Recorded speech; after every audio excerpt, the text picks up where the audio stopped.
Bab 1. Urgensi manajemen pembelajaran untuk anak berkesulitan belajar.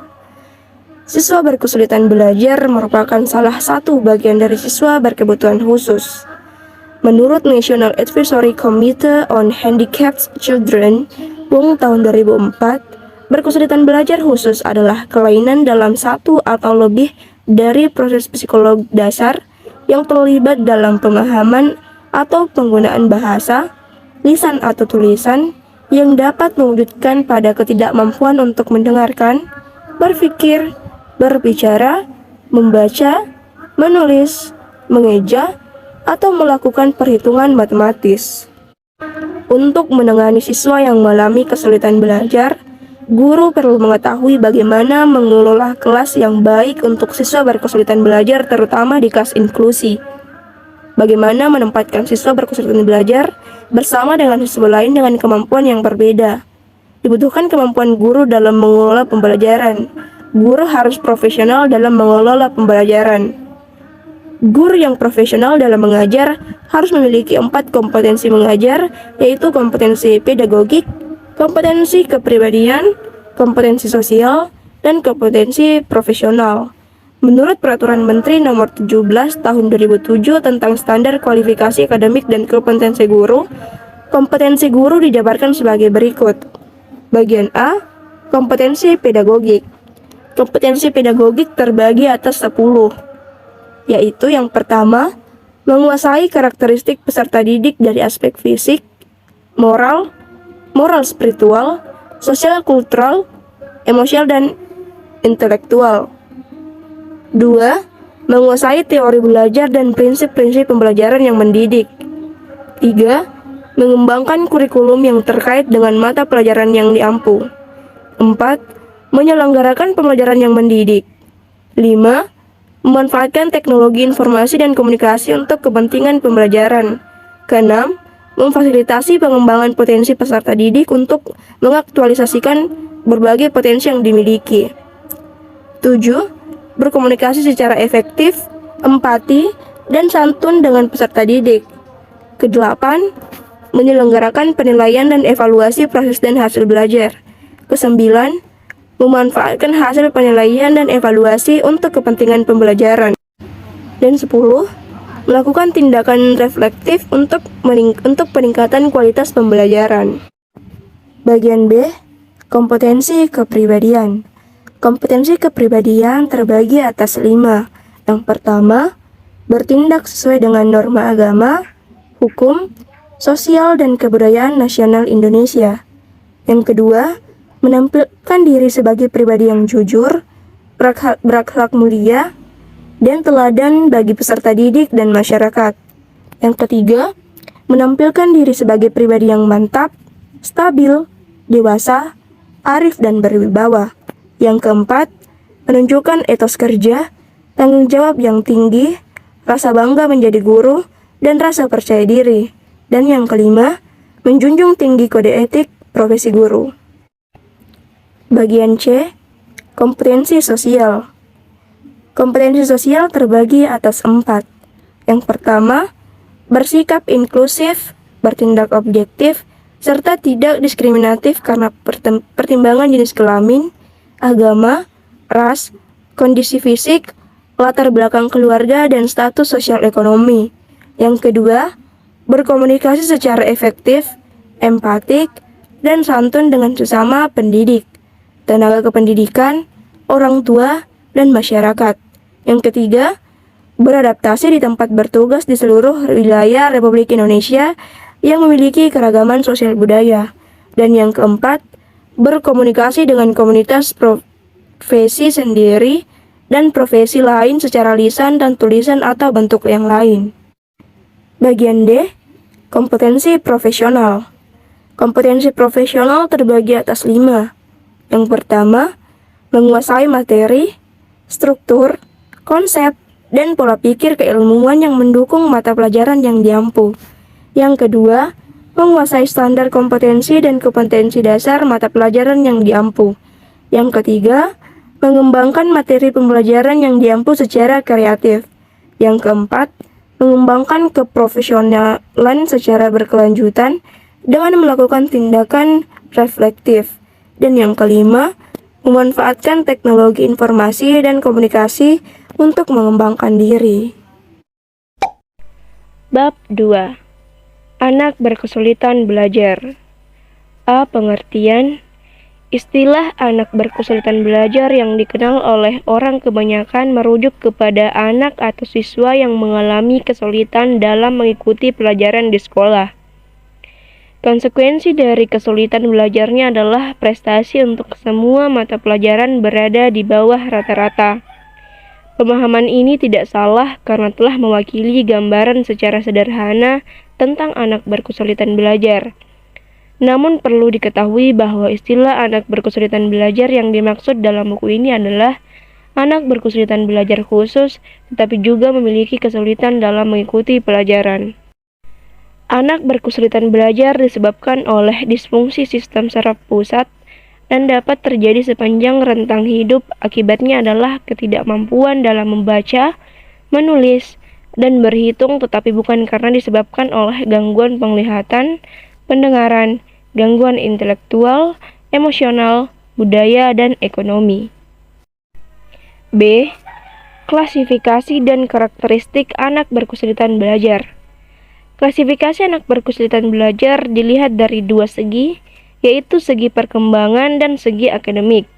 Segi perkembangan mencangkup dua bagian, yaitu yang pertama, gangguan perhatian, memori, persepsi visual, dan motorik.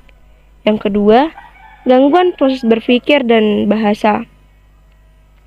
Sedangkan dalam segi akademik, mencakup disleksia, disgrafia, dan diskalkulia. C. Prevalensi anak berkesulitan belajar.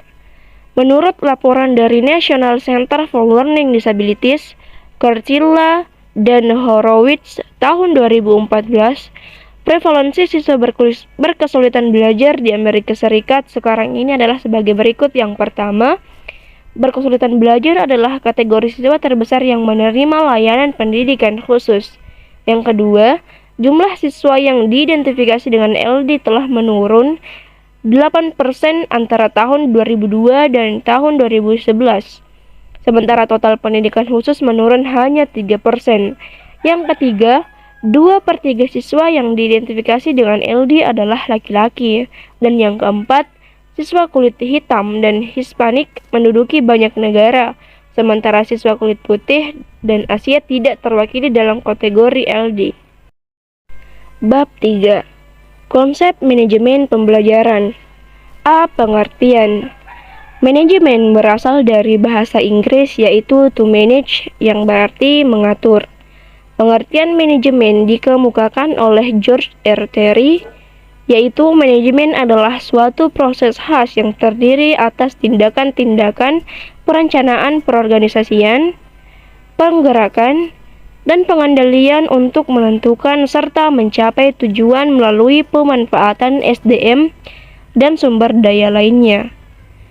Selain George R. Terry, Henry L. Sisk mengemukakan bahwa manajemen adalah pengordinasian semua sumber-sumber melalui proses-proses perencanaan, pengorganisasian, kepemimpinan, dan pengawasan yang ketertiban untuk tujuan. Tujuan manajemen pembelajaran. Tujuan yang ingin dicapai dalam manajemen pembelajaran adalah yang pertama, membuat siswa belajar semaksimal mungkin sesuai potensi yang dipunyainya. Kedua, menghilangkan atau mereduksi hambatan-hambatan pembelajaran. Yang ketiga, pengaturan lingkungan fisik, sosial, dan emosional sehingga siswa dapat mendukung belajar siswa. Yang keempat, membimbing siswa berdasarkan karakteristik dan kebutuhan mereka masing-masing. C. Fungsi manajemen pembelajaran. Fungsi manajemen pembelajaran dapat dilihat pada uraian berikut. Yang pertama, perencana pembelajaran. Yang kedua, pengarah tujuan pengajaran mengacu kepada 3 domain, yaitu kognitif, afektif, dan psikomotor. Yang ketiga, pengelola kelas berkaitan dengan pengelolaan siswa dan pengelolaan fisik. Yang keempat, pembentuk jiwa kepemimpinan dalam pembelajaran. Dan yang kelima, peningkatan mutu dalam pembelajaran. D. Komponen-komponen manajemen pembelajaran. Mengacu kepada komponen manajemen pada umumnya, maka komponen-komponen yang ada dalam manajemen pembelajaran adalah sebagai berikut. Yang pertama, perencanaan. Perencanaan atau planning adalah sebuah proses yang dimulai dari penetapan tujuan organisasi, menentukan strategi untuk pencapaian tujuan organisasi tersebut secara menyeluruh, serta merumuskan sistem perencanaan yang menyeluruh untuk mengintegrasikan dan mengordinasikan seluruh pekerjaan organisasi hingga tercapainya tujuan organisasi. Robbins dan Coulter, 2002. Kedua, pelaksanaan.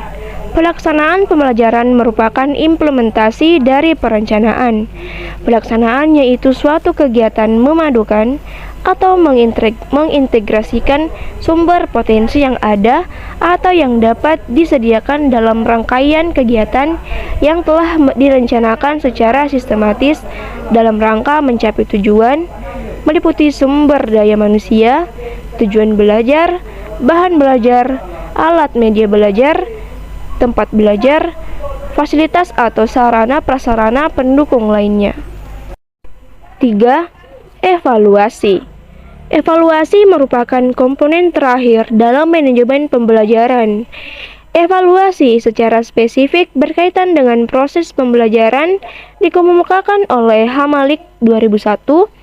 Menurutnya, yang dimaksud dengan evaluasi hasil pembelajaran adalah keseluruhan kegiatan pengukuran, pengolahan, penafsiran, dan pertimbangan untuk membuat keputusan tentang hasil belajar dalam upaya mencapai tujuan pembelajaran yang telah ditetapkan. Bab 4. Pembelajaran kooperatif. A. Pembelajaran kooperatif untuk anak berkesulitan belajar. Interaksi positif antara siswa reguler dengan siswa berkesulitan belajar tergantung kepada sikap dan kemampuan guru untuk mengelola lingkungan yang positif. Menurut Nielsen, tahun 2009, salah satu cara untuk mencapai hal tersebut adalah dengan menggunakan pembelajaran kooperatif untuk memfasilitasi interaksi kelompok kecil. Suasana yang mendukung tercipta ketika semua orang yang ada dalam kelompok bekerja sama untuk mencapai tujuan kelompok dan keberhasilan kelompok. Ketika siswa bekerja sama dalam kelompok kecil, siswa cenderung memberikan pujian, dorongan, dan dukungan kepada siswa berkesulitan belajar. Pengalaman positif ini memberikan peluang bagi meningkatnya hubungan sosial dan emosional bagi semua orang yang terlibat dalam kelompok, termasuk siswa berkesulitan belajar. B. Konsep dasar pembelajaran kooperatif. Konsep dasar pembelajaran kooperatif dimulai dari teori tentang pembelajaran yang dikemukakan oleh John Dewey, Giles dan Ashman tahun 2003 dalam pengantar bukunya mengemukakan bahwa salah satu pendidik paling berpengaruh pada awal abad ke-20 adalah filsuf John Dewey. Dia percaya bahwa pendidikan adalah proses hidup dan sekolah tersebut memiliki tanggung jawab untuk merebut perhatian siswa, untuk memperluas dan mengembangkan cakrawala mereka, dan membantu mereka menanggapi gagasan dan pengaruh baru dengan tepat. Bab 5. Tutor sebaya. Yang pertama, definisi tutor sebaya. Tutor sebaya adalah strategi yang melibatkan siswa sebagai tutor akademik untuk melayani tuti. Yang kedua, strategi perencanaan. Strategi perencanaan terbagi atas 5 strategi. Yang pertama, merencanakan tutoring. Yang kedua, memilih tutor yang baik. Yang ketiga, menyusun program. Yang keempat, menentukan beberapa orang siswa yang memenuhi kriteria sebagai tutor sebaya. Dan yang kelima, mengadakan latihan tutor. Yang ketiga, model tutor sebaya. Model tutor sebaya terbagi atas 5. Yang pertama, Class Peer Tutoring atau CWPT. Yang kedua, Cross Age Peer Tutoring. Yang ketiga, Peer Assisted Learning Strategies. Yang keempat, reciprocal peer tutoring. Dan yang kelima, some age peer tutoring. Selanjutnya, tantangan tutor sebaya. Yang pertama, membutuhkan persiapan guru. Yang kedua, karakteristik siswa yang kemungkinan dapat menghalangi pengajaran proses belajar. Ketiga, sebaliknya, tuti mungkin juga memiliki karakteristik kepribadian yang mungkin membahayakan tutor. Dan yang keempat, beberapa anak mungkin menghindar belajar bila guru tidak menarik perhatian mereka secara langsung. Dan yang terakhir, teknik pelaksanaan. Teknik pelaksanaan ini terdiri atas yang pertama, jadilah positif dan jangan negatif. Yang kedua, bersikap sopan dan bijaksana. Yang ketiga, gunakan humor untuk membuat pembelajaran yang menyenangkan. Yang keempat, bersabar. Yang kelima, memberikan pujian. Yang keenam, fleksibel. Yang ketujuh, memberikan materi yang menyenangkan. Dan yang terakhir, tuti harus mengerti apa yang dilakukan. Bab 6. Pembelajaran di ruang sumber. A. Pengertian. Ruang sumber adalah ruang kelas di mana program pendidikan khusus dilaksanakan kepada siswa yang mengalami hambatan dan kesulitan belajar, termasuk siswa dalam kelas reguler tapi butuh pembelajaran khusus dalam pengaturan kelompok individual atau kecil. Ruang sumber adalah tempat terpisah dari kelas umum, seperti kelas terapi, dapat pula ruang yang lebih kecil dari kelas, tempat melaksanakan program pendidikan khusus untuk anak berkebutuhan khusus yang akan ditangani baik secara individu maupun kelompok kecil. Tujuan ruang sumber yaitu merencanakan, mengembangkan, dan memberikan strategi pendidikan yang memenuhi kebutuhan belajar unik dan bervariasi dari seorang siswa berkesulitan belajar.